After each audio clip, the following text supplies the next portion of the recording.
Video കണ്ടിട്ട് എല്ലാവരും comment ചെയ്യാം. ഓക്കെ, ആരോ വെച്ചേക്കണേ. അപ്പൊ അയാൾ ആ സ്വർണ്ണം ഇങ്ങനെ ഓരോ ആൾക്ക് എടുത്തു കൊടുക്കാൻ ഒരു മൂല്യ തന്തണ്ട അയാൾക്ക് എടുത്തു കൊടുത്ത് അത് എത്ര മോതിരണ്ട് നോക്കിയാ, എത്ര വളണ്ട് നോക്ക്, എത്ര കമ്മലുണ്ട് നോക്ക്, എത്ര പാസറുണ്ട് നോക്ക്. അങ്ങനെ പറഞ്ഞ നോക്കിയില്ല. കൊറേ ഞാൻ ഇരുന്നപ്പോ ആള് പറഞ്ഞു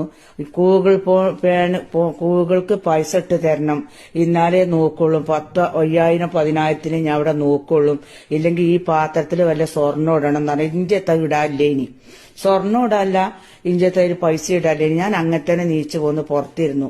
അയാൾ കുറച്ച് കഴിഞ്ഞൂടെ പോയി എല്ലാ പെണ്ണുങ്ങളെ അടിയിൽ കൂടി അയാൾ നടക്കണുണ്ട്. അപ്പൊ അയാൾ നല്ലൊരു തങ്ങളാണെങ്കിൽ ഒരു പെണ്ണുങ്ങളെരിയത്തേക്ക് ഒരു പെണ്ണുങ്ങളെ മോറ് കാണാൻ ഒരു പെണ്ണുങ്ങളോട് അഭിപ്രായം പറയാനുമില്ല. അപ്പൊ അവിടുന്ന് ഇറങ്ങിയിട്ട് പറയാം, അപ്പുറത്ത് പാലുണ്ട് ഊതാൻ പൈസ വേണം, ഇപ്പുറത്ത് തേനുണ്ട് ഊതാൻ പൈസ വേണം, അപ്പുറത്ത് വെള്ളമുണ്ട് ഊതാൻ പൈസ വേണം എന്നെല്ലാം പറഞ്ഞപ്പോ ഞാൻ ഊതിയില്ല. അങ്ങനെ കൊടിമരത്തുമ്പോ വന്നുകൊണ്ട് ഞാൻ അവിടെ പിടിച്ച് ഈ ഒരു പാത്രത്തിൽ കുറെ സ്വർണം കൊണ്ട്. ആദ്യം തന്നെ വീഡിയോ കണ്ടിട്ട് എന്താണ് നിങ്ങൾക്ക് പറയാനുള്ളത് എന്ന് വെച്ചാല് കമന്റ് ബോക്സിൽ കണ്ട് അറിയിക്കുക. പിന്നെ ഈ ഒരു പെണ്ണിനുണ്ടായ അനുഭവമാണ് ഈ പെണ്ണ് ഇപ്പൊ നമ്മളോട് തുറന്നു പറഞ്ഞത്. ചുരുക്കി പറഞ്ഞാല് നമ്മളെ സമൂഹത്തിൽ പല ജാതി ബിസിനസ്സുകളുണ്ട്. മതം വിറ്റിട്ട് പൈസ ഉണ്ടാക്കുന്ന ഒരുപാട് ആൾക്കാരുണ്ട്. സത്യത്തിൽ മുടി ധരിച്ച് നടക്കണ എല്ലാവരും താനി കോല നമുക്ക് പുറത്തു കൊണ്ടുവരണം. എന്തായാലും ഈ പെണ്ണിനുണ്ടായ അനുഭവങ്ങൾ നോക്കി പൊന്നാര മക്കളെ, ബിസിനസ്സിന് ഗൂഗിൾ പേ ആണ് മെയിൻ.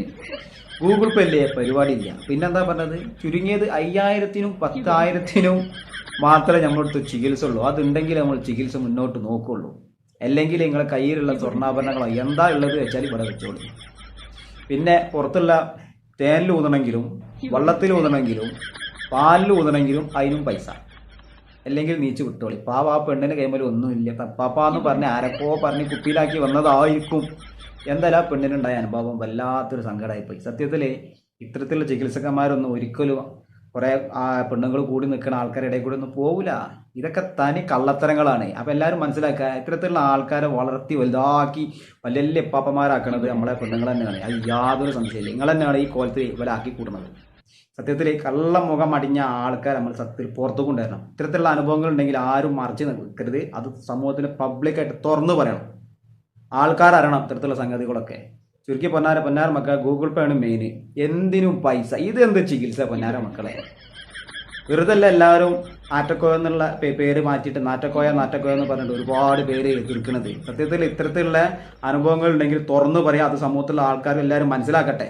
ഈ പെണ്ണ് പറഞ്ഞോണ്ടല്ല നമുക്ക് തരണത്. എന്തായാലും വല്ലാത്തൊരു മോശമായി പോയിട്ടോ. എന്തെങ്കിലും കേട്ടിട്ട് വിശ്വസിച്ച് അങ്ങോട്ട് വണ്ടി ചെല്ലണം പാപ്പാന്ന് പറഞ്ഞാൽ നിങ്ങളാണ് ഇതാകെ വസലാക്കുന്നത്. അപ്പൊ എല്ലാവരും ഒന്ന് കമന്റ് ചെയ്യുക, എന്ത് പറയാൻ.